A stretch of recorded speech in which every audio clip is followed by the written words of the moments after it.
माझे नातेवाईक आणि रिलेटिव्ह यांच्यासारखे चांगले माणसं जगामध्ये कुठेही नसतील असं मला वाटतंय. कारण माझे नातेवाईक खूपच छान आहेत, खूपच चांगले आहेत. त्यांना कसं वाटते की आम्ही जसे मागे पडून आहेत ना तशी सगळ्यांनीच मागे पडलेले राहावं. आम्ही जसं खड्डे खंदायला जातो ना तसं यांनी पण खड्डेच खंदत बसावं. आम्ही जसे घरातच बसतो भांडे घासतो ना तसे यांनी पण घरात बसून भांडेच घासावे. आम्ही जसं नवऱ्याचं ऐकतो ना तसं यांनी पण नवऱ्याचंच ऐकत बसावे. असे शुभ हितचिंतक नातेवाईक आमचे असो. माझ्या युट्यूब चॅनलला तुम्ही आता पण जाऊन चेक करा. जर माझ्या खानदानीतलं माझ्या रिलेटिव्ह मधले एकटे जर मला सबस्क्राईब करत असेल ना तर आजच आपले व्हिडिओ बंद होतील.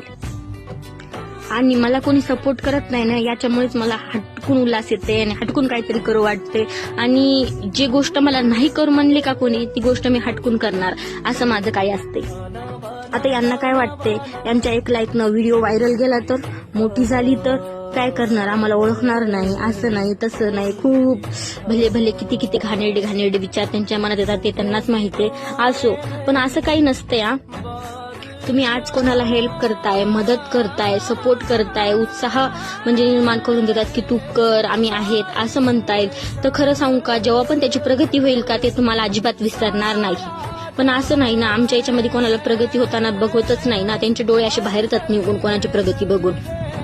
आता हे सगळं ऐकून इन 3.5 जे 4 लोक होते का ते पण मला ब्लॉक करून टाकतील. असो, तुम्ही असे पण फक्त बघता आणि निघून जाता. तुम्हाला लाईक करायला नको वाटते, तुम्हाला कमेंट करायला नको वाटते. असो, तुम्ही गेलेलेच पडतो खरंच. आम्हाला पोट भरायसाठी भाकर भाजी लागते आणि आम्हाला तीच भाकर भाजी जिरवायसाठी बहिणीला दिवसभर काय झालं हे सांगणं जरुरी असतं, तेव्हाच आमची भाकर भाजी हे आम्हाला जिरते.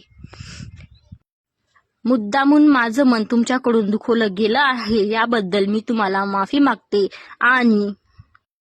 आणि आज मार्केटमध्ये गेले होते, काय आणलं काय नाही हे माझ्या बहिणीला दाखवते आणि माझा व्हिडिओ संपवते. आजसाठी एवढंच. भेटूया उद्याच्या ब्लॉगमध्ये. बाय.